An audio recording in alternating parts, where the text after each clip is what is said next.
tema proposto para nós esse ano é um tema que todo mundo se depara na realidade do dia a dia, que é como fazer para a gente trabalhar com o custo de oportunidade que está batendo a nossa porta a todo momento com outras culturas, né? E para a gente fazer a pecuária ser tão rentável quanto, ou às vezes até mais, a qualquer outra cultura regional, né? Então nós vamos tentar expor aqui para vocês algumas ações que são necessárias para realmente a gente fazer a pecuária ser uma atividade de destaque, tanto quanto outras culturas. Tá? Tem uma plateia maior aqui atrás. Passa pra mim, por favor. Bom, o que se desenha da pecuária, né? Nós estamos vivendo um momento muito favorável para a pecuária do país nesse momento, né? Apesar da macroeconomia em si estar com um pessimismo um pouco maior, a pecuária vem dentro da tempestade perfeita que a gente chamou. Existem algumas coincidências mundiais, inclusive, que está favorecendo muito a pecuária do Brasil, né? O mundo precisa de carne e quem vai abastecer somos nós, tá? Existem outros players no mundo, outros produtores, mas estão com muitas dificuldades. Então nós temos que abastecer esse mercado com eficiência, com agilidade, com qualidade, tá? Nós estamos falando de um rebanho brasileiro de em torno de 212 milhões de cabeças, tá? Com uma população também quase de 220 milhões de cabeças. Ou seja, é um boi por pessoa, né? Num país desse tamanho. Isso quase tudo pautado numa área de pastagem de 172 milhões de hectares, que dá uma lotação de 1,2 UA por hectare no país. Tá? Isso melhorou, era 0,8, a pecuária vem evoluindo demais, inclusive diminuindo a área e ganhando em produtividade, cedendo área para agricultura, né, para alimento, e ganhando eficiência de produção de arroba. O Brasil é o segundo maior produtor de carne do mundo, tá? E o segundo maior exportador. A Índia passou o Brasil, ela tem uma peculiaridade de exportar carne de búfalo a preço barato. Antigamente, a carne mais barata do mundo era a carne do Brasil. Hoje é a carne da Índia, baseada muito em rebanho bubalino, né? Mas, como o ser humano tem alguns desvios, tem muita gente que lá, apesar da vaca ser sagrada, tem muita vaca lá virando búfalo e indo para o mundo inteiro a um custo muito baixo. Então é um concorrente nosso forte para ocupar alguns mercados, mas mercado de preço, tá? Não mercado de qualidade. Se você pegar hoje, os Estados Unidos é o maior produtor, só que ele vem com a diminuição de rebanho muito grande. Hoje o preço da arroba lá também bate recorde, tá? Só que ele não consegue mais se expandir. A Austrália passa por uma seca muito forte, está batendo muita vaca lá, então nós temos uma oportunidade de ocupar esses mercados, ocupar esse espaço.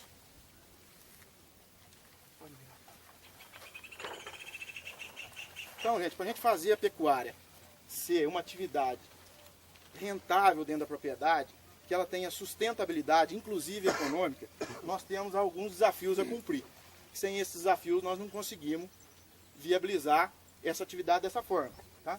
Nós passamos por uma pressão ambiental muito grande, né? E cada vez mais ONGs, entidades mundiais vão nos vigiar se nós estamos produzindo, mas produzindo com sustentabilidade, né?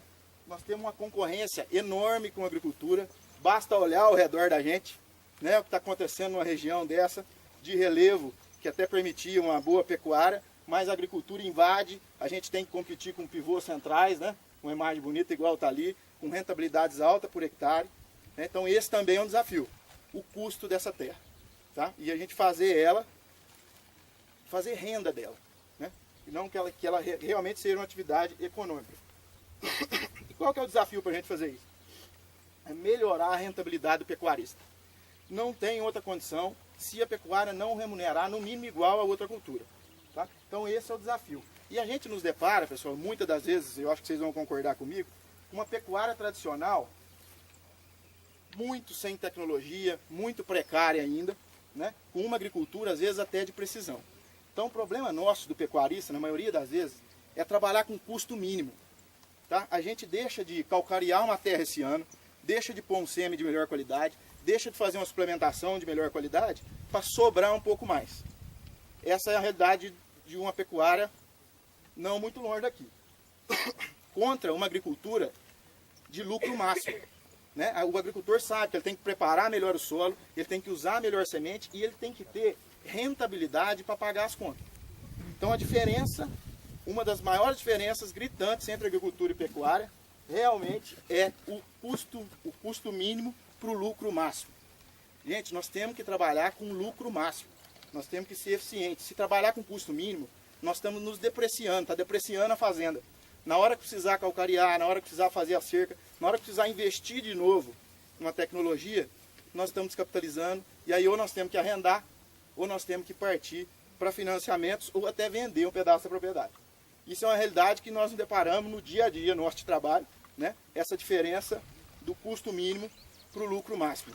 Eu acho que se vocês saírem daqui hoje com esse recado, nós já cumprimos o nosso papel do dia de campo. Porque é muito, muito comum o pecuarista trabalhar com custo mínimo. Né, Damar? A crise do pecuarista, gente, ela é de renda. O difícil é fazer renda da fazenda. Porque o patrimônio, ele é corrigido. Né? Hoje, quanto não vale um hectare de terra? É muito caro. Mesmo se a pessoa não investiu nela, mas a correção imobiliária deu um conforto para ele economicamente. Só que daquilo ali, fazer renda daquilo é muito difícil. Para ele crescer, para ele ter a sua evolução normal de vida. Né? Então a crise do produtor, ela é de renda e não de patrimônio. Né? E fazer renda na pecuária também é um desafio. E para a gente ajustar isso, temos que trabalhar com lucro máximo. Custo mínimo nós vamos nos depreciar e realmente só ganhar com o lucro imobiliário.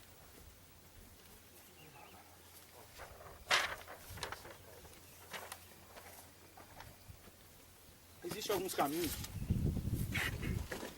para a gente buscar ou alcançar essa produtividade. Genética, que é o que vocês estão vendo aqui. Animais desmamados em junho, animais com mais ou menos 12 meses, desmamados acima de 250 quilos. E nós temos que dar condição para esse animal expressar seu potencial genético. Sanidade, que é o que às vezes vai ser falado até em outras estações. O manejo, né, que foi muito feliz o Itamar de convidar uma palestra de RH, como vocês viram hoje. Realmente as pessoas são parte integrante do sistema e às vezes mais importante até do que os outros sistemas. Né? E a nutrição, que é a nossa especialidade e é o que nós vamos tentar encurtar aqui para a gente chegar nesse caminho da rentabilidade. E falando em nutrição, gente, principalmente pecuária de corte, não tem como não falar em manejo de pastagem, em produtividade de forragem, em colheita dessa forragem, que é o que nós vamos falar um pouco aqui. Sabe, para a gente realmente otimizar nossa produção, o manejo de pastagem tem que estar incluso dentro do sistema. Temos confinamento que ajuda, temos vários tipos de suplementos que são sinérgicos a isso. Mas sem uma boa produção de pastagem, a gente não consegue ter a rentabilidade necessária por hectare. Tá? E às vezes, quando a gente consegue até adensar um pouco mais, sobra mais área na fazenda para fazer forragem de inverno, para partir para a integração lavoura-pecuária, para partir às vezes para a agricultura, para investir em pivô, que é o caso que está acontecendo aqui na Fazenda Cachoeira. É nítido essa transformação desde o primeiro dia de campo, há 5 anos atrás que a gente começou aqui. Né? Acho que no primeiro dia de campo podia ter até a ideia, mas eu imaginaria que a gente ia chegar aqui hoje e pudesse olhar 3 pivôs centrais, que é uma realidade da fazenda. Né? 3 aqui, fora o de engorda dos bois. Né? Então, gente, nós não temos como falar de pasto, porque a cria-recria é predominantemente a pasto e só de 5 a 10% dos animais são abatidos em confinamento. Ou seja, de um desfrute aí, de um abate de 40 milhões de cabeças por ano, 4 milhões de cabeças estão em confinamento. Às vezes nem isso. Né? Então, realmente, o pasto nos ajuda muito. Nos ajuda não, às vezes atrapalha, mas é o que nós temos que ter em mente para trabalhar. Pra vocês terem uma ideia, esse é um trabalho vale só o gráfico, não se preocupe com os números, mas de um total de 130 trabalhos que um colega nosso da empresa realizou, desde 1982, em relação ao manejo de pastagem. Quase todos eles, que é o que está em vermelho, era estudando a produção, sabe? A implantação dessa forragem, como produzir, porque o problema nosso era volume. Né? Então, há muitos anos, eles estão estudando como produzir. Beleza, nós já chegamos numa condição de produção. Hoje tem capins melhorados, tem sistema de produção, capim para cada tipo de relevo. Agora, o que nós estamos chegando, e ainda tem muito poucos trabalhos, que é o em verde aqui, ó, só a partir de 2011, que nós estamos estudando a produção junto com a eficiência animal, junto com a produção do animal. Então, nós temos que também evoluir, porque hoje produzir uma boa forragem já está muito dominado. A gente pode adubar, a gente pode irrigar, né? E agora nós temos que fazer um ajuste fino dentro dessa interação. E temos que fornecer um capim de qualidade para esse animal. Esse pasto está bom? Eu não sei se a foto está. Está bom esse pasto? Produzimos bem, tem muita massa aqui. Isso é às 8h25 da manhã. Vira a folha para mim. Não vai essa folha não. Será que eu vou passar vergonha aí? Aqui, é que tá fora de hora. Olha aqui, gente. Vocês acham que esses animais conseguiram comer? Não. Deitou toda a forragem. Produzimos, usamos a melhor semente, fizemos o melhor manejo e erramos na colheita. O que eu estou falando do ajuste fino hoje de pecuária em pastagem é saber colher também. Porque produzir, nós já estamos bom nisso. Agora, realizar essa colheita é um desafio enorme para a gente, sabe? E isso faz toda a diferença na produção. Isso aqui é um diagrama de interferência nosso. Ó. Nós temos recurso, solo e clima da planta, certo? Aqui a gente consegue interferir muito pouco. Porque nós vamos fazer uma cobertura, plantar uma semente, a gente consegue interferir aí no máximo 5% quando a gente começa a pensar em plantar o pasto. Só que a hora que ele começa a produzir, a gente pode interferir de 40% a 80% disso se a gente acertar a colheita. Então nós temos que agir aqui, ó, na forragem consumida, na forragem produzida e na consumida. Né? A produzida é a interferência do homem, na consumida é do animal. Mas nós temos que dar condição para ele colher essa forragem. Ou seja, aqui a gente tem que mexer. Né? Depois é a expressão genética, é o animal, é o produto que ele vai terminar. Tá? Então o que nós precisamos, gente? Trabalhar com lucro máximo e ter eficiência de colheita. Né? Com uma bela pastagem dessa, com uma bela formação, não acontecer isso, gente. Isso aqui vai morrer muitas plantas. Né? O animal vai perder energia. O animal tem um número de bocado por dia. Se ele passar disso, se o capim estiver muito lignificado, a relação folha-talo muito diferente, ele vai deixar de consumir. O animal precisa consumir para produzir, ele precisa consumir para desempenhar. Tá? Agora volta lá para achar uma coisa. Mais uma coisa. Né? Não, essa aqui. Gente, quando a gente fala nisso, por que disso? Quem inventou? Porque você pega trabalhos da Exalc, né, que o Moacir Corsa começou a estudar isso lá atrás, o período de intervalo de pastagem no pastejo rotacionado era fixo, era por dia. O Napier com 45 dias, o Mombaça com 28 e assim por diante. Né? As coisas evoluíram e hoje esse capim ele é estudado por interceptação luminosa. O que é isso? Cada capim foi estudado que quando ele tampa a luz do sol em 95% é a hora de entrada desses animais. Tá? Isso foram feitos vários estudos no Brasil com vários capins e todo foi da mesma forma. Por que isso? Tem uma hora que ele começa a produzir, o capim começa a produzir. Tem uma hora que ele produz um par de folha, mas morre 2 par de folha. E aí ele vai lignificando, ele vai ficando mais duro, vai diminuindo a relação folha-talo. Então com 95% de interceptação luminosa é a hora de colher. Então a gente hoje se preocupa muito na altura de entrada. Né? E são coisas fáceis de fazer, vocês vão ver. Por exemplo, uma régua igual essa que eu estou na mão, essa até é mais moderna, mas dá para fazer com cabo de vassoura, com um pedaço de pau. Sabe? Cada nome de capim tem a sua altura de entrada. Hoje tem treinamentos para os funcionários que é muito tranquilo fazer isso. Vocês vão ver aqui para frente. Então o ideal é a gente colher com 95% de interceptação luminosa. Para que ele tenha uma colheita eficiente e que o ganho de peso seja máximo, que a nossa produção seja máxima. E só para vocês terem uma ideia, ó, o Tanzânia foi estudado que com 70 centímetros o Tanzânia é a hora de entrar nele. Porque ele está com 95% de interceptação luminosa. A Charaés, a gente manejava braquiarão, principalmente o marandu bem mais alto. Hoje a Charaés é com 30 centímetros. Se jogar água nela é com 25. Certo?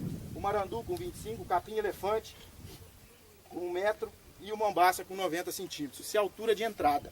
Isso faz toda a diferença no consumo e no desempenho dos animais. A matéria seca mais barata e mais produtiva, gente, é 1 quilo de matéria seca produzida no capim. Se a gente errar isso, nós vamos ter que pôr algum tipo de suplemento.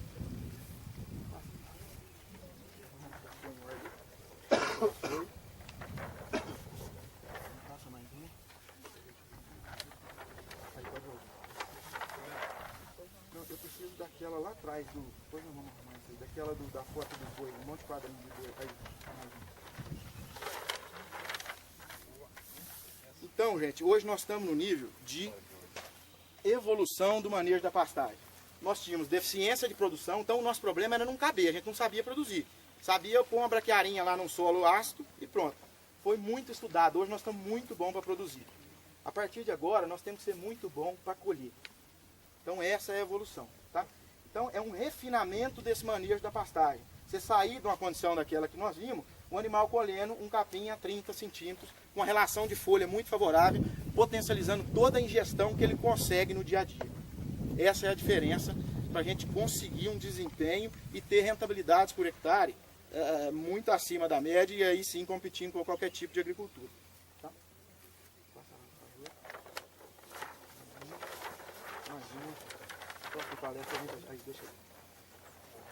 E aí, gente, fica a pergunta, quanto seu prazo produz?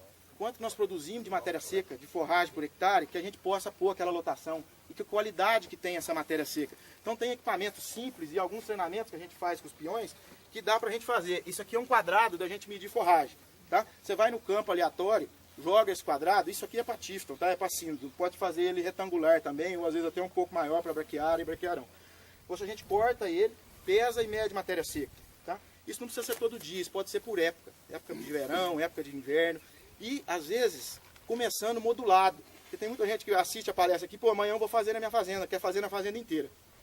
Não é assim, a gente começa num pedaço menor, para ir pegando um traquejo, fazendo uma estratégia, né? Para realmente a gente conseguir ter eficiência disso no final. E aí nós vamos dividindo, mensurando, às vezes fertilizando mais esse solo, até chegar no ajuste fino da irrigação, que é o que está acontecendo aqui, né? Respeitando todas as peculiaridades de cada região.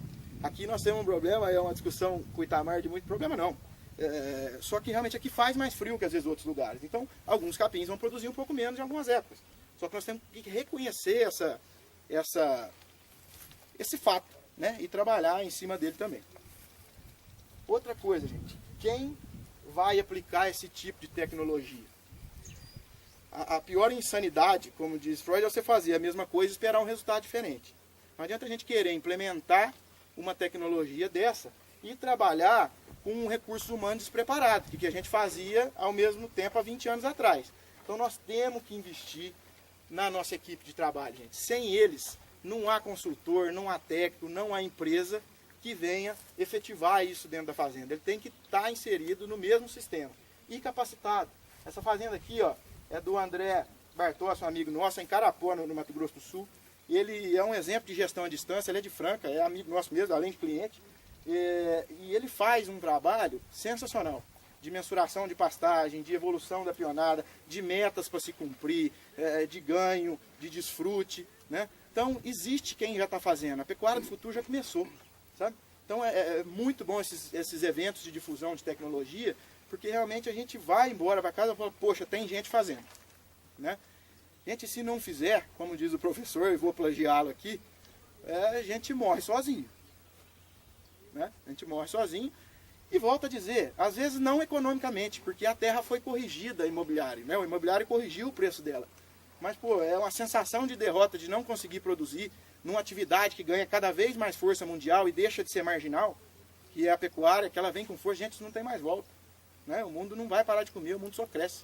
Nós precisamos fornecer proteína animal para o mundo. Carne é o segundo item hoje no PIB do Brasil. Só perde para de exportação. E aí, Tamar, pega uma conjuntura que nós estamos vivendo, né? De embargos de uma Rússia para a União Europeia e para os Estados Unidos. Seca na Austrália, enchente na Índia. A China comprando cada vez mais. Os players da China estão no Brasil já assinando contrato. Não só para entrar carne lá via Hong Kong mais, mas também entrar direto para a China. Nós vamos abastecer o mundo de carne. E o Brasil precisa do pecuarista eficiente. Tá? Não é na hora de arroba de R$130, todo mundo é bom. Eu quero ver comprar essa reposição de quase R$6 o quilo e fazer ela dar dinheiro o ano que vem ou daqui 2 anos. Sem uma intensificação dessa. Pense nisso. Invista em funcionários, invista em RH. Falando da pastagem, falando em funcionário, outra coisa que nos ajuda muito a intensificar e que nós temos que trabalhar estratégico é o uso de suplemento. Né? Os suplementos evoluíram muito. Começamos com suplemento mineral puro e simples, tá? Que hoje não cabe mais isso só. A evolução enorme foi o suplemento com ureia para seca, né? Melhorou muito se a gente tivesse forragem. Partimos para uma ração de semi-confinamento, a gente dava 1% do peso vivo para o animal, era um monte de concentrado, a gente achava. Nossa, como é que dá isso tudo de concentrado? Gente, hoje a gente trabalha com 2% de concentrado do peso vivo do animal. Tem confinamento a pasto, tem semi-confinamento, tem várias ferramentas para a gente produzir o maior número de arrobas com maior eficiência por hectare. Tá? Passamos por proteinado de seca, de consumo de 1,5 grama por quilo de peso vivo. Fomos para o proteico energético na seca. Fomos para proteinado nas águas, proteico energético nas águas, ração de semi-confinamento, inclusive com novos aditivos, né? A gente vê inclusão de monenzina, inclusão de levedura, inclusão de virginamicina, inclusão de óleos essenciais para modular rumen, adições de enzimas agora, amilase, para confinamento, tudo buscando, gente, uma melhor eficiência de rumen para que esse animal faça carcaça, para que esse animal ganhe mais peso e produza uma carcaça de qualidade. Então a suplementação é muito estratégica para isso.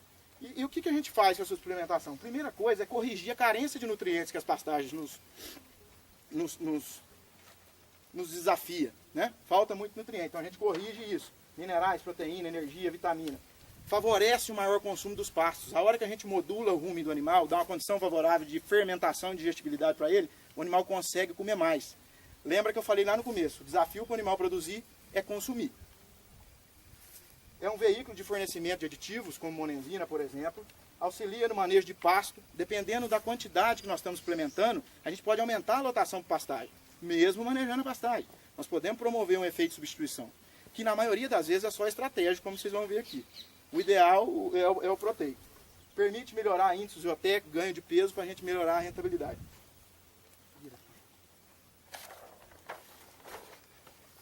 Agora, para a gente trabalhar com esse tipo de suplementação, as coisas também evoluíram. Não é mais só um coxo de mineral como aquele ali atrás, de baixo consumo. A gente precisa que esse animal consuma, a gente precisa monitorar esse fornecimento.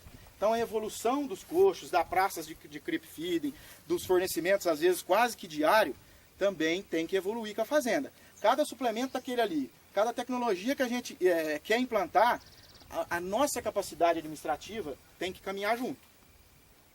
Certo? Porque não adianta também, vou implantar um proteico energético na minha fazenda. Sem evoluir administrativamente, em coxo, em manejo, em treinamento de mão de obra, nós estamos fadados a frustrar. Quantas pessoas já não fizeram já implantaram manejo de pastagem rotacionada e parou? Quantas pessoas não começaram com creep feeding e parou? São tecnologias hoje que não tem como a gente viver sem mais. Né? E ver uma bezerrada dessa, que veio do creep feed, acima de 250 quilos, e é a melhor hora de suplementar. Quanto mais novo o animal, mais retorna essa suplementação. Né? Então não podemos perder essa oportunidade. Só para vocês verem aqui, a evolução dos suplementos. Se a gente usasse um produto com ureia, ela vai consumir de 0,3 a 0,5 gramas, ele ia consumir aqui de 135 a 225 gramas e ia só manter o peso, certo? Se a gente partir para um proteico energético, a gente aumenta até 500 gramas em relação a essa manutenção. Se a gente partir para um proteico, a gente ganha 300 gramas em relação a essa. E isso eu estou falando aqui, gente, só da seca. Se a gente só interferir na seca, a produtividade aumenta demais. Agora, tem estratégias de proteico energético para as águas, né? Vira, por favor. E aqui tem um sistema de produção, parece que o tempo nosso está acabando, mas vamos lá. É um sistema convencional. Se a gente fizer uma suplementação mineral o ano todo, só com mineral, fazenda de recria e engorda, um bezerro desmamado, ganhando em 215 dias de água, 500 gramas, e 150 dias de seca, perdendo 100 gramas, que se a gente usar só mineral normal na seca, ele perde 100 gramas para mais, tá? Olha o resultado aqui, Nós tínhamos um ganho de peso médio de 200 gramas, contando da água, né? Um ganho arroba ano de 2,7 arrobas em 43 meses, que a gente ia bater ele com 480 quilos. Ele iria consumir 103 quilos do produto no ano, com custo de 189, um custo operacional de 20, custo arroba de engordada cara de 105. Tá? O resultado financeiro, só para vocês entenderem, o preço da arroba de R$ 125, com rendimento de carcaça de 50%, o preço da venda seria um animal de R$ 2.000. Lucro do sistema, R$ 192. Lucro cabeça ano, 53,19. Lembro que em 43 meses. Margem líquida, 0,22 ao mês. Margem líquida ao ano, 2%, 2.000% ao ano. Qualquer outra atividade dá mais que isso, gente. É por isso que a gente muda. Passa pro próximo. Aí nós vamos evoluindo. Se a gente interferir só na seca, é a mesma condição de realidade. Uma suplementação mineral nas águas ainda não estou fazendo nada, só estou dando um pasto de qualidade para ele ganhar 500 gramas. Ganha até mais, tá? Suplementação proteica na seca, fazenda de recria engorda, o bezerro da mesma situação, 500 gramas cabeça dia nas águas e já ganhando 200 gramas na seca. Se a gente usar um proteinado na seca, ele ganha em torno de 200 gramas a mais do que se eu usar só um mineral normal. Essa é a base, tá? Então, a gente sairia aqui nos mesmos custos operacionais, certo?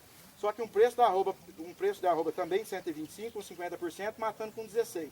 Preço de venda de 2.000, só que o lucro por período, para a gente fazer esse investimento só com proteico na seca, já ia para R$ 193 a cabeça em 28 meses. Ou seja, já vai para 9,7% ao ano. Já começa a ficar interessante para o investidor. Certo? Porque nós temos aí mesmo uma inflação de 6, mas a taxa de juros a partir de 11, mas a gente já começa aqui, e eu fiz essa conta aqui, gente, e eu não considerei um bezerro de 1.000. Eu considerei um bezerro de 750. Porque às vezes tem regiões que tem bezerro de 1.100, mas 750 mil acho que não tem lugar nenhum mais. Tá? Mas só para vocês terem uma ideia, só com um proteico na seca a gente já começa a ter uma rentabilidade de 10% nessa atividade aqui ao ano, que já começa a ficar interessante. Se a gente tiver o manejo da pastagem e aumentar a lotação por hectare, nós começamos a competir com a agricultura já. Pra vocês terem uma ideia, se a gente passar para um proteico energético, ele já vai ganhar para 450 gramas por dia, os mesmos 2.000, diminuindo o tempo para 22 meses, nós estamos falando de uma margem líquida de 7,9. Ah, deu menos que a outra? Não, ela deu menos que a outra, mas em 22 meses. Certo? Em menos tempo. Se a gente colocar o menos tempo, é realmente o mais interessante. Né? Vai passar, que a câmera não dá.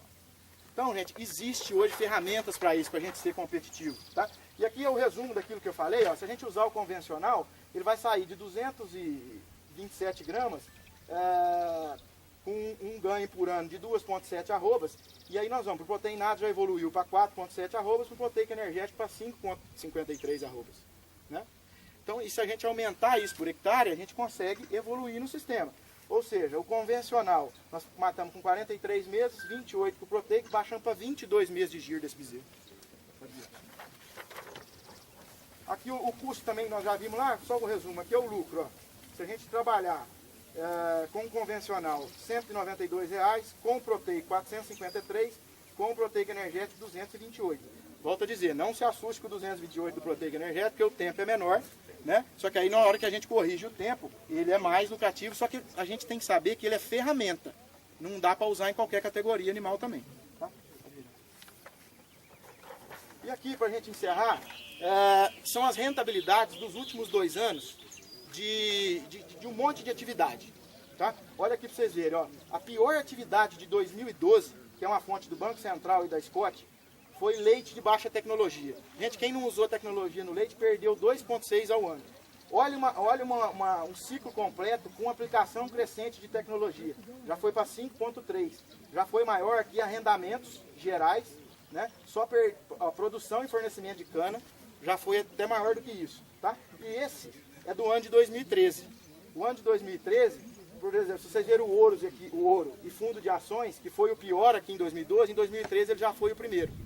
Então, só que o risco dele é muito grande. A pecuária, gente, te dá uma condição de segurança porque ela fica no meio dessas rentabilidades. Então, ela também é uma atividade segura. Né? E se a gente aplicar a tecnologia crescente, sem dúvida nenhuma, nós vamos sempre estar no meio dessas produções aqui, dos melhores investimentos do agronegócio do país. Obrigado. Foi meio corrido, mas nós vamos estar à disposição de vocês depois. Quero aproveitar todo mundo.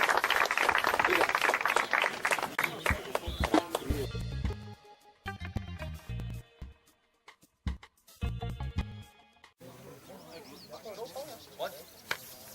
Pessoal, bom dia.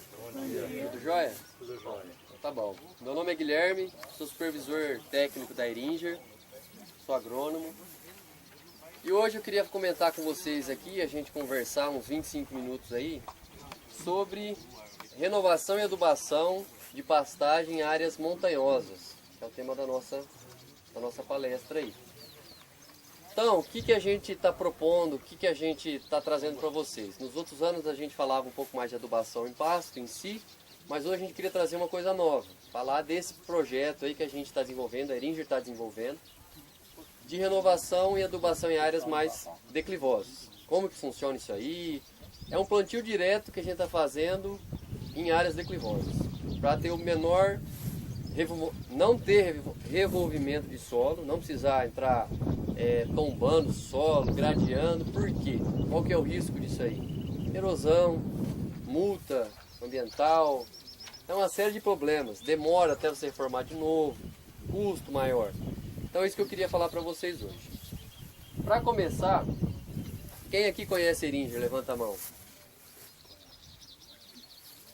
Para quem não conhece aí, a empresa é uma empresa que já está há 46 anos no ramo de fertilizantes. Tá? Então ela é 100% brasileira, 100% brasileira. Produtos diferenciados. O que eu queria falar com isso aí? Além de produtos convencionais que vocês já conhecem, 414-8, 200020, ureia, super simples, nós temos produtos que nós chamamos de diferenciados, que são produtos que tentam atender a demanda de cada cultura, ou de cada fazenda, ou de cada plantação. São produtos com micronutrientes, produtos de liberação lenta, que é o caso do FH pastagem, que é um produto que fica mais tempo fornecendo fósforo para o pasto. Ureia protegida, que é o FH Nitromais, que eu vou falar para vocês. Tá? Então esses são os produtos diferenciados. A empresa hoje ela é conhecida muito por essa parte de diferenciar produtos. E a gente fala que não é uma empresa de fertilizante, é uma empresa de nutrição vegetal. CEMAP, o que é o CEMAP? O CEMAP é o nosso Centro de Manejo e Adubação de Pastagens, situado lá no Espírito Santo. E a gente usa esse centro para pegar tudo que é de pesquisa que é lançada nessa área de pastagem.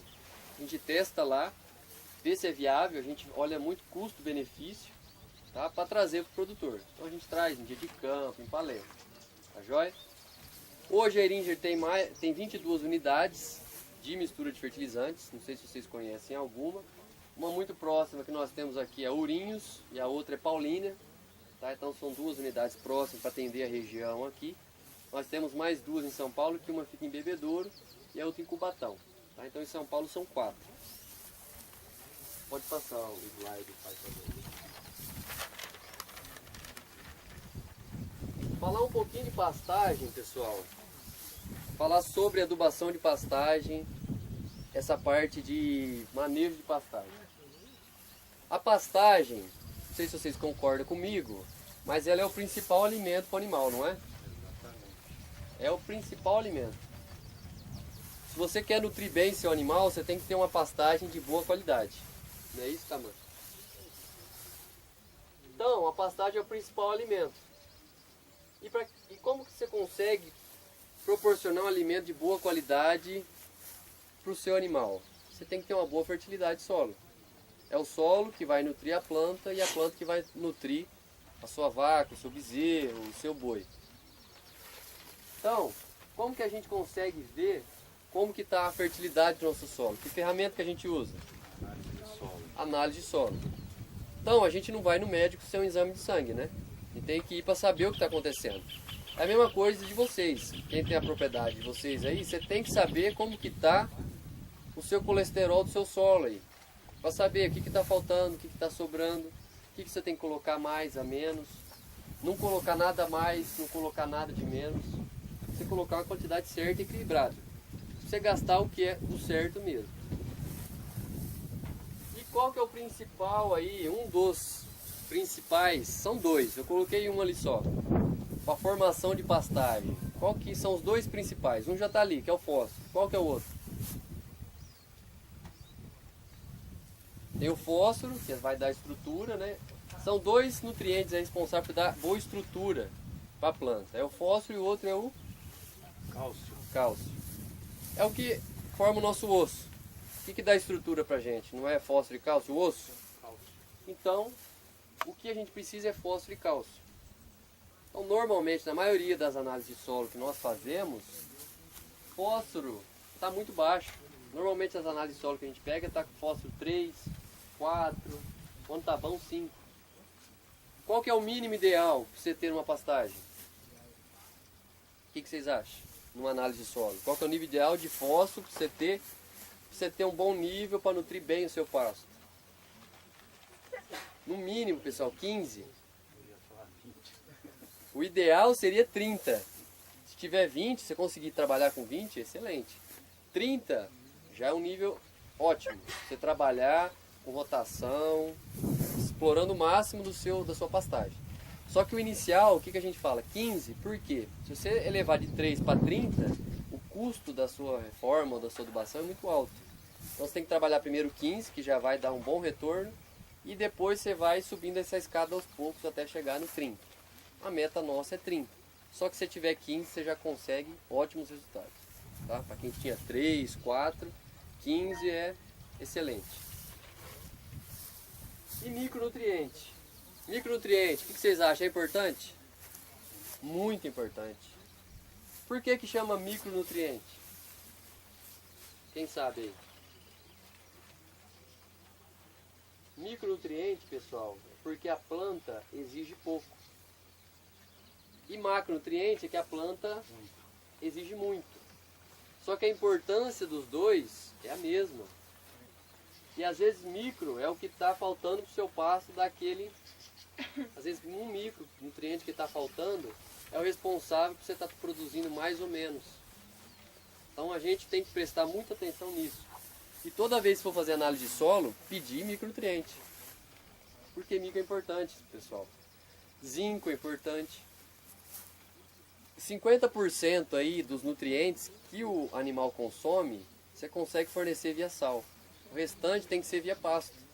Se não tiver a quantidade boa no pasto, seu animal vai ficar... O sal vai ser bom, porque você vai suprir o que não tinha quase nada. Mas ele precisa tirar da alimentação também. Tá joia? E ali, nitrogênio e potássio, o que a gente vai trabalhar? Em cobertura. Então, fósforo e cálcio é para a gente fazer o que? A base do pasto. E nitrogênio e potássio a gente vai fazer o que? É massa. Então, o fósforo e cálcio é o pneu do carro. E o nitrogênio e potássio é a gasolina. Tá? Para você andar mais rápido com o carro. Então, não adianta nada eu ter um carro com gasolina, mas sem roda. E não adianta nada eu ter um carro com roda e não ter gasolina para rodar. Não é isso? Então eu tenho que ter as duas coisas aí muito bem equilibradas. Um não pode faltar com o outro. Lógico, primeiro de tudo, se seu pasto não tem nada, você tem que colocar o que nele? A base. Né? Então para a gente começar a andar, a gente precisou o quê? Ter o osso firme, ter o osso forte. A gente precisa ter um pasto com boa raiz. Depois a gente vai trabalhar com nitrogênio e potássio, que é o que vai dar o quê? Explosão de massa. Você vai conseguir colocar mais animais por hectare. Tá joia? Pode passar.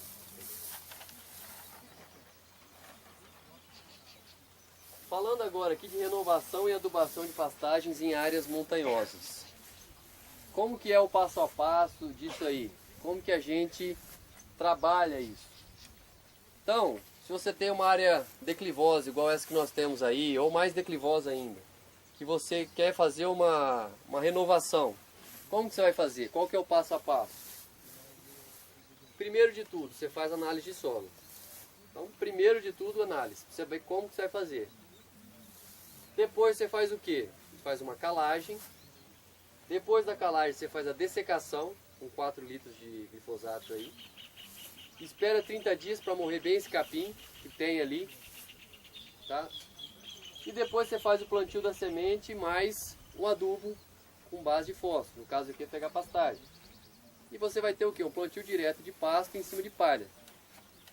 Lógico, se essa área declivosa já tem um capim plantado ali, já tem, está bem formado, ela só está rapada.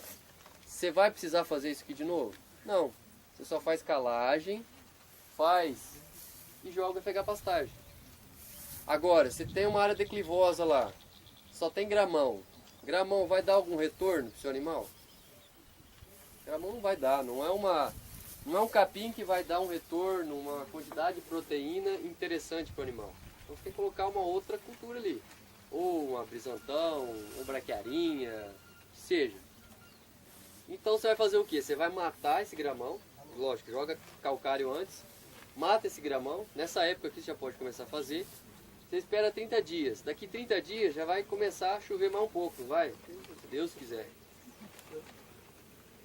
E você, quando começar a chover, você vai fazer o quê? Jogar a semente junto com o FH pastagem. Pode misturar até os dois e jogar.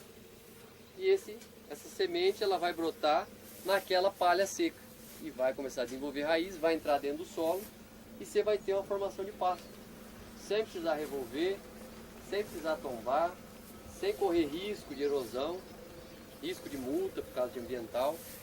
E você tem um pasto novo, formado sem problema nenhum. Tá? Então, é isso que a gente está querendo trazer para vocês. Esse diferencial aí. Não precisa. Às vezes muita gente tem um pasto num declive, fala, não aproveito muito aquilo lá porque não tenho como tombar, não tenho como fazer nada. Tem jeito, pessoal. É só você fazer calagem, dessecar, esperar 30 dias e jogar o capim com a semente. É um plantio direto em cima do pasto. E lógico, isso aqui não fica limitado à área montanhosa. Se tiver um piquete com muito gramão lá numa área plana, pode fazer a mesma coisa. Vai formar o capim do mesmo jeito. Tá? O que vocês acham aqui? É lucrativo fazer isso? O que vocês acham? Depende. Vou fazer uma continha. Vamos lá. Mesmo com solo compactado, você consegue isso? Então, o solo compactado, Porque se ele está degradado, está às vezes algumas partes expostas ao sol, aos intempéries, não tem partes que estão compactadas, pode de estar, baixa condição. pode estar e pode não estar. O certo é fazer uma análise para ver se tem compactação mesmo, com o penetômetro, ver se está compactado. Normalmente não é compactação. Normalmente é o que? Fertilidade. Pra vocês terem um exemplo prático. Qual que é a área mais compactada do pasto? Pensa na cabeça de vocês aí. Malhador, bebedouro, coxo. Se você deixa 20 dias sem animal naquele pasto, qual lugar que vem primeiro? Que fica mais verde primeiro? Lugar Malhador, onde os animais ficaram, coxo. onde eles permanecem, por causa Por da quê? matéria orgânica. Porque eles trazem tudo que eles comeram no resto do pasto, urina ali, defeca ali. E trouxe. Então o problema não é compactação. Você achar um monte de boi pisou aqui. Não é isso.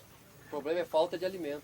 É a É que ele fertilidade. estruturou o solo, né? A matéria orgânica. Então, aquele nutriente que ele tinha do sal, do capim que ele comeu em outra região, ele depositou tudo ali. Via urina, via fezes. Mas e os lugares que não tem isso aí, você considera como lugares que Não, um lugar não que... tem... Não, isso aí é só para você entender que o problema não é compactação. Certo.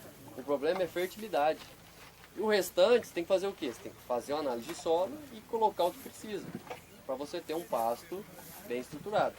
Essa comparação aí é só para vocês entenderem. Que a compactação não é normalmente o principal problema. O principal problema normalmente é a falta de comida. Tá? Então aqui, ó. Vocês estão conseguindo enxergar aqui? Viu, Guilherme? Como não fazer para jogar calcário na área montanhosa? Na área montanhosa, o que a gente tem feito aqui? É um pouquinho mais custoso. Esse está focando um pouco mais em áreas pequenas. Áreas grandes, igual a do Dalton lá, o que ele tem feito? Aí vai custar um pouco mais isso aqui. Ele tem feito carreadores nos morros, a cada 25 metros entre um e outro, para entrar com calcareadeira. Tem umas fotos aqui, ó. Porque é o jeito que encontrou para entrar com maquinário, ó. Então ele faz carreadores com pá carregadeira ou com esteira, cada 25 metros. E ele adaptou uma calcareadeira para ele ir fazendo, jogando para cima e depois ela vai sempre jogando para cima. Aí você passa no próximo carregador de baixo e joga para cima de novo. Quer ver? Aqui, ó. Ela joga para um lado. Então ela vai fazendo todo o pasto do barco. Tá? Deixa eu ver se tem a foto da pá carregadeira. Aqui é bem íngreme, né, cara? Lá é em Espírito Santo aqui, ó. Vai fazendo com a pá carregadeira. Vai fazendo em nível, o tamanho do trator entrar certinho aqui. Lógico, isso tem um custo um pouco maior. Você vai colocar aí mais uns R$300 a mais por hectare aí para incorporar isso aqui. Tá? Então, essa é a saída, vamos dizer assim, para você entrar com calcário, adubo depois. Lógico, tudo tem um custo, né? Mas se você quiser trabalhar e adubar, vai ter retorno. Isso aqui, ó, se você não colocar essa benfeitoria de colocar os terrenos, isso aqui para uma área pequena, o pessoal faz manualmente. Como que seria o processo? Numa área nativa que você não reformasse, você teria em média o quê? 0,6 cabeça por hectare. Numa área renovada, 2,5. 2,5 cabeças você consegue colocar. Isso aqui, o ganho de peso por cabeça ano, mais ou menos 3 arrobas, que dá o quê? Média de 100 gramas por dia. É a média nacional.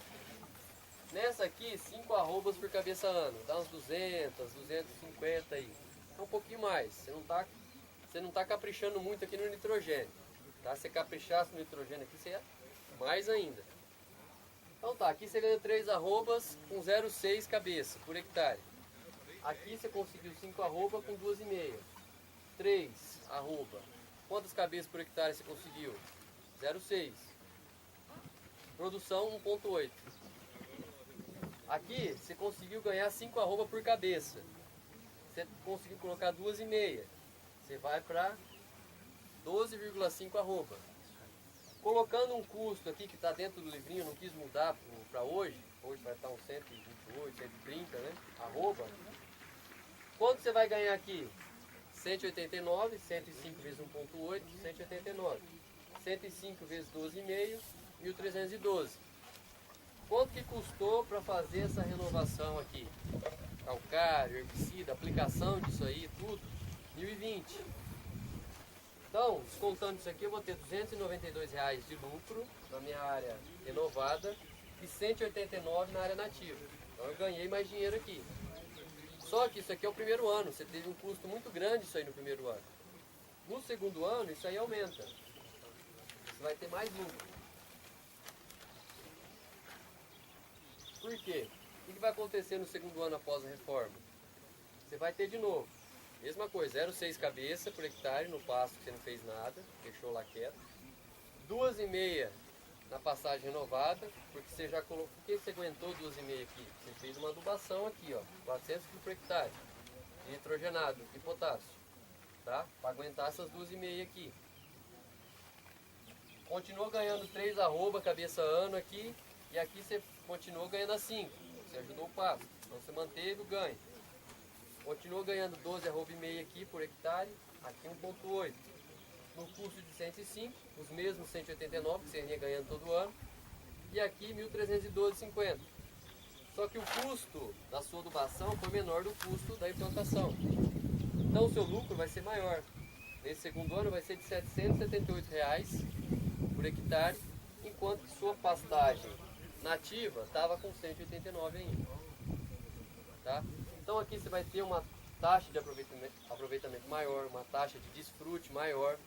Você vai melhorando a sua pecuária naquele espaço que antes você achou que não podia melhorar, que você não podia aproveitar.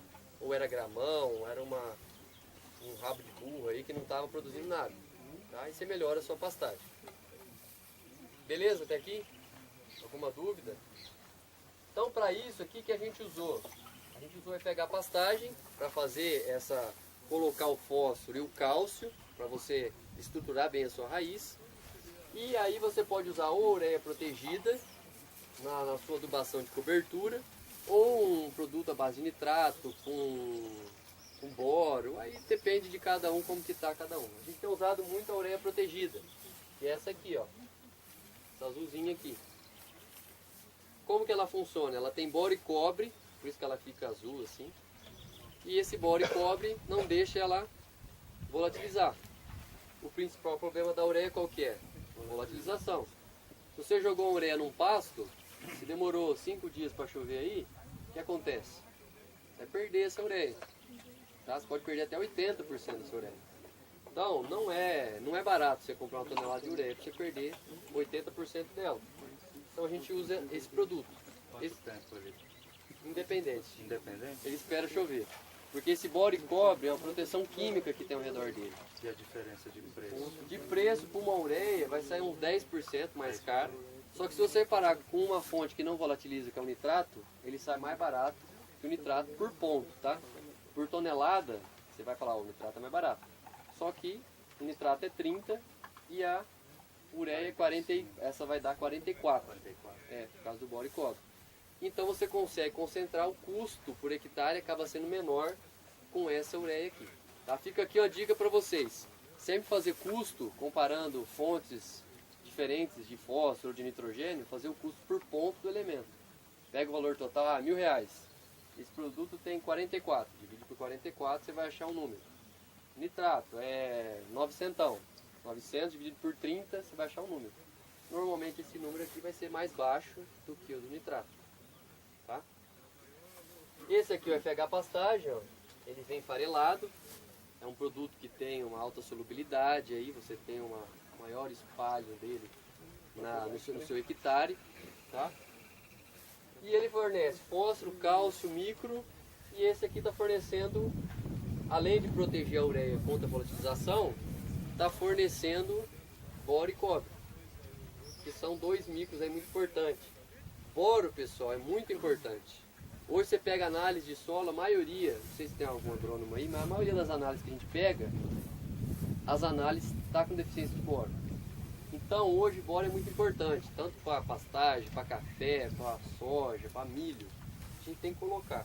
E colocando ele via raiz é muito mais interessante do que uma via foliar, por exemplo. Tá? Não o caso da pastagem, mas esse micronutriente é muito importante. Tá ok? Alguma pergunta, alguma dúvida? Qualquer coisa, depois a gente tá aí, se vocês quiserem passar e perguntar alguma coisa, tá bom? Vai liberar vocês aí. Obrigado, pessoal. Obrigado.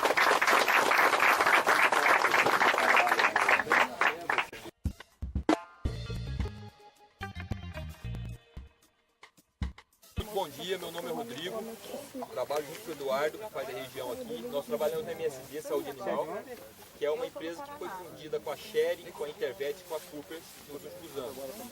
Bom, além da importância da gente ter na área de saúde, nossa preocupação é prestar serviço e atender, seja na área de gado de corte de leite, qualquer demanda que o nosso cliente tenha. E o que nos pediu hoje foi falar de mercado. Então, pensando em gado de corte, eu coloquei 3 fotos aqui para a gente fazer um paralelo do que era a pecuária de corte no início de essa foto aqui é de 1906. Tá? Seja no Paraná ou em Minas, eram fazendas onde surgiu de uma grande abertura de mata, entrava com vacas e começava a produzir bezerro. E aí, se a gente entender o que acontecia nessa época, e se a gente avaliar aqui o fornecimento de sal mineral nessas fazendas, era muito pequeno. Né? Então, esses animais recebiam sal só na época de reunir o gado ou de fazer algum manejo. E isso se traduzia em quê? Animais passando por um longo período para ser abatidos, que eram animais aí de 4, 5 anos para chegar num peso adulto, fêmeas não conseguindo produzir um bezerro por ano. Então era uma pecuária de sistema muito extensivo. Extensivo que eu digo não é a questão de tipo de suplementação, é de período de vida desse animal. E aí, primeiro ponto que qualquer fazenda de corte pensa, quando pensa em trabalho com boi gordo. Quanto que o meu boi gordo vale para eu vender ele e trocar por um bezerro desmamado? Se a gente entender, na década de 50, com um boi gordo eu conseguia comprar 4 bezerros. Quando eu avalio em 2012, esse cenário ele muda bastante. O boi gordo passa a valer 2,5 bezerros. E aí 2 perguntas eu vou deixar aqui para vocês. Qual que era o peso de abate aqui? Qual que era a idade de abate desses animais? Qual que é o peso de abate aqui e a idade desses animais? Porque isso faz toda a diferença.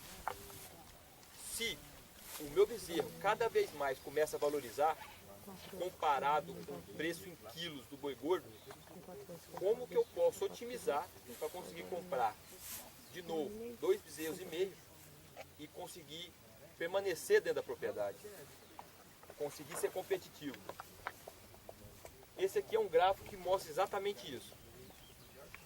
Na década de 50, o meu bezerro ele valia menos em quilo do que hoje, em 2012 ou 2014, quando eu avalio o preço do boi gordo com o preço do bezerro. Em outras palavras, hoje, se eu vendo um boi gordo a R$100 por arroba, quando eu vou comprar um bezerro no mercado, ele tem um ágio de mais ou menos 20 a 25%, dependendo da praça.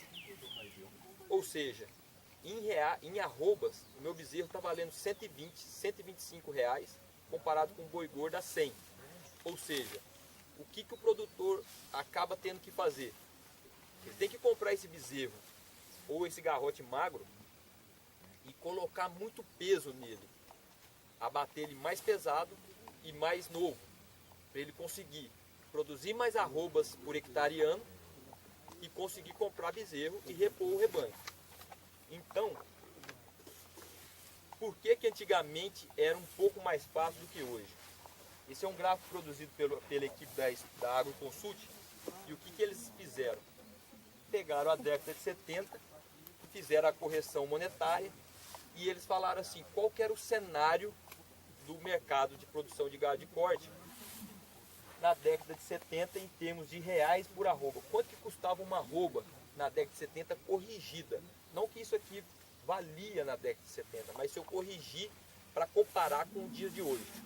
Uma arroba da década de 70 ela estava com média de R$237 por arroba. Se eu avalio o mercado em 2013, foi um mercado que fechou no pico a 99. Quando eu avalio o lucro, quanto que o produtor lucrava por arroba, na década de 70 ele tinha um lucro líquido de 106, comparado com R$14 de média.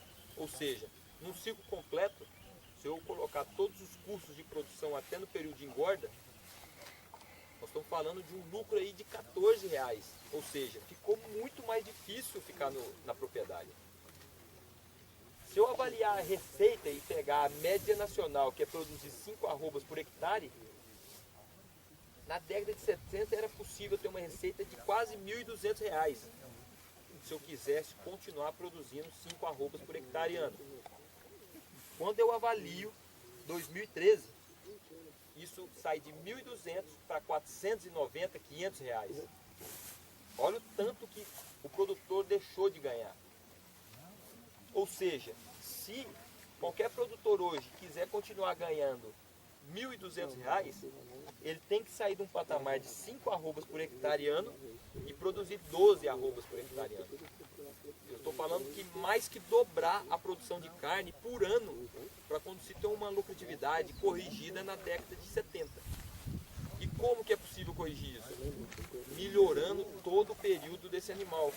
Então seja na fase de cria, seja na fase de recria e engorda. Então nós convivemos muitos anos fazendo com que esse animal ganhando peso no período das águas, perdendo peso ou mantendo peso, na melhor das hipóteses, no período da seca. Para chegar no nível de 12 arrobas por hectare ano, esse produtor ele tem que se preocupar com toda a fase de vida do animal. Para fazer o quê? Produzir esse animal mais pesado e mais novo. Então, de forma resumida, se eu quiser sair de um boi gordo e ter 2,5 bezerros por ano na minha reposição, na década de 50 era possível eu ter 2,5 bezerros na fazenda repondo um animal com 12 arrobas. Então eu tirava o animal com 12 arrobas e comprava 2,5 bezerros. Como o mercado se ajustou e muita coisa mudou, eu preciso ter um boi de 18 arrobas para ter o mesmo 2,5 bezerros. E, obviamente, o Brasil ele se acomodou com essas exigências e acabou fazendo o que o mercado precisava. Se a gente avaliar só de 2000 a 2014, em relação a peso de boi gordo, foi um cenário de 16 a 17 arrobas para ir para um boi de 18, 19 praticamente. Então, mais uma vez, quando a gente avalia o quilo do bezerro e o quilo do boi gordo, pelo ágio que eu contei para vocês, nós estamos falando aí de 20, 25% no preço da arroba, eu preciso diluir o custo de comprar esse bezerro ou de comprar um garrote magro. Então por isso que eu tenho que aproveitar esse animal e sair do animal de 16 e 18 a 20 arrobas. Para eu diluir o custo e ter uma maior lucratividade e repor os 2 bezerros e meio. E mais um ponto que é importante para eu produzir o quê? Mais arrobas por hectare ano. Quando eu me torno mais eficiente e aumento a produtividade dentro da fazenda, eu tenho que abater esses animais o mais rápido possível. Então quando eu avalio o que aconteceu no Brasil no final da década de 90 até hoje, o percentual de bois, não incluindo touro aqui de descarte, terminados com mais de 36 meses, eu saí de um cenário de abatendo metade dos animais abatidos na década de 90 sendo animais velhos, e hoje nós estamos com uma média aí de 7% de animal acima de 36 meses. Ou seja, a pecuária modernizou muito. Ela acabou sabendo trabalhar esses animais. Esse aqui é um gráfico só para a gente dar valor na nossa profissão. Se a gente avaliar a economia brasileira hoje, num PIB que foi calculado em 0,9 de PIB no Brasil, de desenvolvimento, o que está segurando o PIB é a agropecuária. Então, a nossa importância no país é muito grande, porque realmente, obviamente, a economia envolve situações externas e situações internas, mas no caso do Brasil, o que está segurando é a agropecuária. E vamos entender agora o que acontece no mundo, que no final vai estar totalmente ligada com a questão de arroba, com a questão de preço de bezerro, principalmente soja e milho. Tá claro, pessoal? Acho que a gente precisa entender essas coisas para a gente falar assim, o que eu posso fazer o ano que vem, o que eu posso fazer agora. Quem que é o país que mais tem rebanho hoje? Se a gente avaliar a Índia tem 329 milhões de bovinos. Mas como o bovino para eles é um artigo santo, lá o bovino ele tem pouca importância e ele não faz parte da economia do país. Se a gente sair da Índia e avaliar Brasil, nós estamos com 208 milhões de bovinos.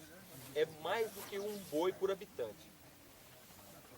Comparado com os Estados Unidos, que tem 88 milhões de bovinos só. Bom, se a gente avaliar só aqui, a gente vai falar assim, bom, a gente consegue produzir então muito mais carne que os Estados Unidos. E na verdade, infelizmente, a gente não é tão eficiente quanto os Estados Unidos para produzir carne. Os Estados Unidos conseguem produzir mais carne do que nós, que temos muito mais gado, que tem mais que o dobro de animais que os Estados Unidos. Mas por que disso? Se a gente avaliar o sistema americano, ele consegue abater um animal com 16 meses de média, com 630 quilos de peso de carcaça, de média. Nós estamos numa média de 25, 30 meses de abate, com animais produzidos com 500 quilos. Esse é um ponto que acaba impactando um pouco essa conta. Além disso, quando a gente avalia como é otimizado a produção de bezerros no mercado americano, mesmo o mercado americano tendo menos fêmea que a gente, o mercado americano, o produtor consegue otimizar a produção de bezerro por ano. Então, nós estamos numa taxa de desfrute aí de 50%, 55% das fêmeas em fase de reprodução, enquanto o mercado americano está na faixa de 75%, 80%. Ou seja, apenas 20% dessas fêmeas passam sem produzir um bezerro por ano no mercado americano. Então, o que a gente precisa fazer para mudar isso daqui? Melhorar esse tamanho dessa barra aqui, aumentar a produção de bezerro e abater esses animais o mais cedo e mais pesado possível. Quando a gente avalia a questão de consumo de carne, o mercado americano consome muito mais carne que qualquer outro país. Por ele ser o maior produtor de carne, ele quase não consegue suprir a demanda interna de carne, por isso que às vezes ele precisa exportar. E como nós temos uma margem que nos permite exportar muita carne, principalmente nessas fases de falta de gado em qualquer outro país, a gente vai conseguir ter uma boa oferta de compra de carne, por isso que o preço da arroba, esse é um dos fatores que ele vai continuar alto, como ele tem estado alto nos últimos meses. Bom, quem são os maiores exportadores? Então são Brasil, Estados Unidos, a Índia acaba exportando muito, mas exporta uma carne de baixa qualidade, que ela é oriunda principalmente de búfalo, e Austrália. Se a gente avaliar o que o que está acontecendo com a Austrália e com os Estados Unidos hoje são pontos bem desfavoráveis para a questão de exportação de carne. A Austrália vem passando por secas nos últimos anos e abate de fêmea extremamente alto. Estados Unidos passou por muito problema de seca e também de abate de animais. O custo de produção está muito alto, com exceção desse ano que melhorou bastante, mas quem que sobra para exportar muita carne é o Brasil. Quando a gente avalia a questão da importação, veja, o Brasil nem tem barrinha, porque tudo que ele produz, ele consegue suprir a demanda interna e ele ainda tem um excedente para exportar. Isso é um ponto muito favorável. Nós estamos como o segundo maior exportador de carne. Estados Unidos cada vez mais estão comprando carne, por isso que eles estão querendo começar a abrir barreira quebrar as barreiras alfandegárias para começar a comprar carne nossa, porque eles não estão conseguindo suprir a demanda interna.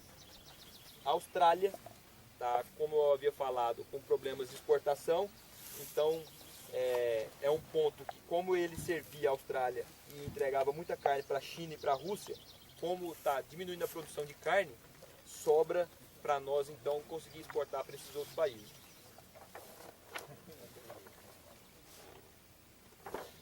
Outro ponto para a gente começar a ficar feliz e acreditar que tudo pode dar muito certo aqui no país. Se a gente avaliar a terra disponível para a produção de carne ou de grãos, esse azul claro seria a área agricultável que já atualmente é utilizada. E o verde escuro é a área agricultável e potencial para a produção de carne ou de grãos. Se a gente avaliar países como Estados Unidos, União Europeia, Rússia, Índia, China, olha o que acontece com a China, que é um dos países mais populosos do mundo. Olha o que acontece com a Índia, que é um dos países mais populosos do mundo também. Não tem área disponível. Tem área, mas a área é mal aproveitada. Se a gente avaliar o Brasil, tirando a floresta amazônica, nós temos um potencial ainda para crescer muito grande. Nós temos condição de otimizar o que já é usado e de utilizar o que porventura tem potencial para ser usado.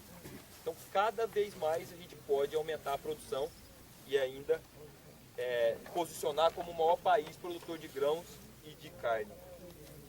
Alguma dúvida, pessoal? Qualquer coisa a gente pergunta, não tem problema nenhum. Saindo então da questão de soja, de carne e entrando um pouco do cenário de soja e milho. Por quê? Porque eles estão extremamente relacionados com a produção de carne, seja a pasto ou em confinamento. Se a gente pegar Estados Unidos e Brasil, anos de 2013, safra 2013, 2014, 2014, 2015, vai ter um aumento muito grande de soja. Essa é a previsão que o USDA dá para nós, que soja vai ser vai ter a melhor produção nos últimos 30 anos nos Estados Unidos. E o Brasil também, na safra de 2013 para de 2014, tirou um pouco da produção de milho para plantar soja. Isso aí eu acho que muita gente percebeu isso. Então nós produzimos muita soja nesse ano. E provavelmente o ano que vem também vai produzir muita soja. Porque o milho tem o benefício da safrinha em algumas regiões. Então o pessoal está otimizando com a soja. Qual que é o reflexo disso? É o preço da soja e o preço do milho cair. E isso vai favorecer o quê? Confinar mais animal ou otimizar o crescimento desse animal, o ganho de peso desses animais e confinamento. Ou seja, suplementando esses animais. Ou seja, se a gente observar o que aconteceu em janeiro de 2012, 13, o preço da soja explodiu, foi lá em cima. O que está acontecendo com o preço da soja agora? Ele tem caído, ele está caindo, por uma série de questões de demanda e produção de soja. Quando eu avalio a relação de milho e soja também tem caído bastante. E a questão do preço do milho, se a gente avaliar aqui, ó, o preço do milho em Rio Verde, Cascavel, Sorriso e Campinas, ele tem caído de janeiro de 2014 até setembro. Com salvas exceções, por questões até de frete, dependendo, mas nós estamos falando de um milho de 25 até 15 reais, 10 reais. Ou seja, isso é um ponto comparado com 2013 que é bastante favorável para produzir boi, seja na suplementação ou em confinamento. só para a gente comentar um pouco da questão do ciclo pecuário, o que o ciclo pecuário envolve? Quanto de fêmea que eu abati, quanto de bezerro eu produzi. Então, quanto mais eu abato fêmea, mais o preço do boi aumenta. Porque está tendo baixa oferta de bezerro, está tendo pouco boi gordo no mercado, o consumo está pedindo mais carne. Então o preço da arroba, o frigorífico, acaba tendo que pagar mais pelo valor da arroba.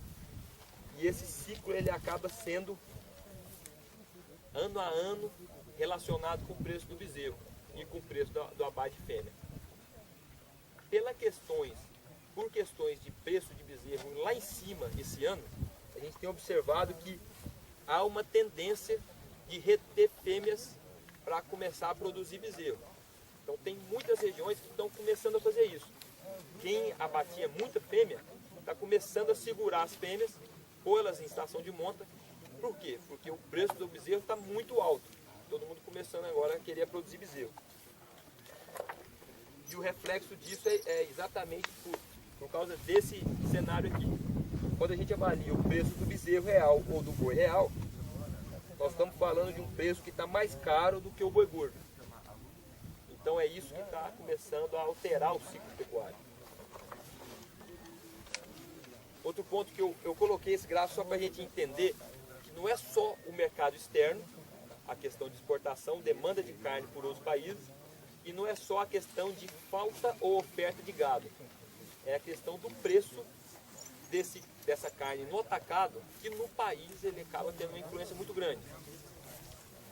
O preço do atacado dessas carnes, quando a gente avalia o que o frigorífico, o preço do traseiro ou do dianteiro, ele chegou num patamar muito bom. Então isso força ao preço do boi gordo também subir bastante. Então, mais uma vez, é um fator que colabora para manter um preço da arroba num cenário muito, muito favorável. Oi.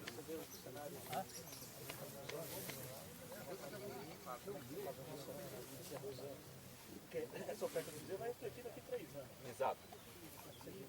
Essa arroba se manter mais de ano, 2 anos. Aí a gente tem que pensar muito na questão de mercado externo. A Austrália está cada vez mais tendo dificuldade para exportar. Os Estados Unidos já sinalizou que não consegue suprir a demanda interna. Então, se a gente pegar os 2 maiores exportadores de carne, estão sofrendo. E vão sofrer esses próximos anos. A Austrália bateu uma quantidade de gado, Itamar, de fêmea, extremamente alta. Então, ela vai demorar a ter bezerro também. Então, consequentemente, vai faltar boi gordo. Qual que é a bola da vez? É o Brasil. Então, mesmo daqui 2, 3 anos, começar a ter uma maior quantidade de bezerro no mercado, por questão de demanda externa, provavelmente essa arroba pode começar a continuar, tá num bom patamar. Né?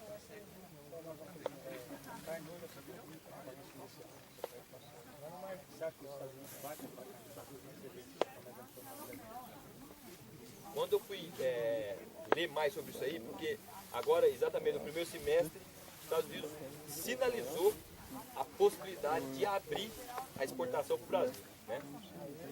Essa negociação, ela já é longa, antiga, só que o mercado americano sempre pôs o pé, por quê? Porque fala que a nossa carne não é de tanta qualidade e sempre segurou por questões de preço. E aí a grande exportação nossa para o mercado americano é carne enlatada. Então o frigorífico, quando exporta muito, exporta carne enlatada para o mercado americano. Qual que foi a grande razão dele chegar e falar assim, oh, não é porque eles são bonzinhos, não, agora nós vamos começar a comprar carne no Brasil. Porque não tem para onde correr. E aí, a justificativa era a questão da febre aftosa ou de outros problemas. Daqui para frente eu acredito que isso pode dar certo porque está faltando carne. Então já é um outro bom fator que pode favorecer a gente ainda. E aí muita gente me pergunta, será que a arroba vai a R$140 em novembro? Ou será que ela vai cair? Se a gente avaliar uma série histórica, esse dado aqui é feito pela equipe da MB Agro, do Alexandre Mendonça de Barros, a arroba ela está flutuando em 120, dependendo da praça, mas ela vai continuar alta para outubro, novembro. por todas essas questões de demanda externa. E tem um outro ponto que pode favorecer, às vezes, para os mais otimistas, para ela aumentar um pouco ainda, porque querendo ou não, numa proporção um pouco menor, a compra do consumidor por carne, ela está muito ligada ao preço de frango e suíno também. A carne, ela sempre foi soberana em termos de preço, carne bovina. Mas por opção, a carne de frango e a carne de suíno, ela sempre também dá espaço quando ela é muito barata. Como o preço da carne de suíno e aves também está começando a aquecer, o preço da carne bovina também pode tentar aquecer e acompanhar isso. Então isso é um reflexo que o preço da arroba pode também aumentar. Mas aí é só a gente vivendo para ver o que vai acontecer nos próximos meses. Preço do boi gordo em dólar. Muita gente pergunta assim, será que a minha arroba do boi gordo em dólar, ela é competitiva? Se a gente avaliar o mercado americano, hoje o mercado americano saiu de uma fase aí de 75, de 60 dólares por arroba. Hoje eles estão pagando 100 dólares por arroba no mercado americano. E a gente, comparado com o Brasil, Uruguai, Paraguai, até a Austrália, nós estamos falando de uma arroba de 45, 50 dólares. Obviamente, dentro de um cenário imposto até pelos nossos ministros, nós estamos com um dólar que foi corrigido para uma média alta. A gente não sabe o que vai acontecer o ano que vem com o novo governo. Se isso realmente eles tiverem que, como eles colocaram muito dinheiro, o Banco Central colocou muito dinheiro, isso vai dar um reflexo ano que vem que provavelmente isso pode até beneficiar um pouco o valor da arroba e isso aí ser corrigido às vezes até um pouco para cima. Aqui para a gente entender então quanto que o mercado tem se tornado favorável, principalmente para desmama, aqui preços médios adicionais por categoria, se a gente avaliar aqui desmama, bezerro, garrote, boi magro, boi gordo, a desmama ela está num patamar que realmente tem sido convidativo para qualquer produtor. E esse aqui é o que explica por que a gente é o maior exportador de carne hoje. Quando a gente avalia o consumo interno brasileiro e as exportações, a produção é muito maior que o consumo interno. Então isso nos permite exportar uma grande quantidade de carne. Se a gente começar agora a melhorar, a produzir mais bezerro e encurtar o período de produção, produzir mais arroba por hectare, esse excedente ele se torna maior. E a gente consegue negociar mais carne com outros países. Então, de modo geral, só para a gente entender esse processo e falar assim, o que eu poderia dar de recado para vocês para dentro da porteira.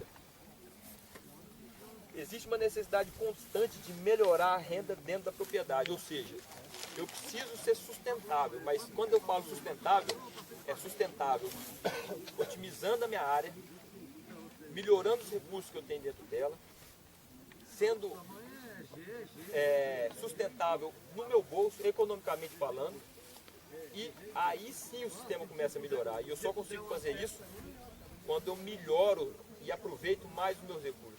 Então realmente o produtor ele precisa ter maior lucratividade e observando todos esses pontos. Há uma necessidade de melhorar os índices produtivos dentro da fazenda, seja de cria, recria ou engorda.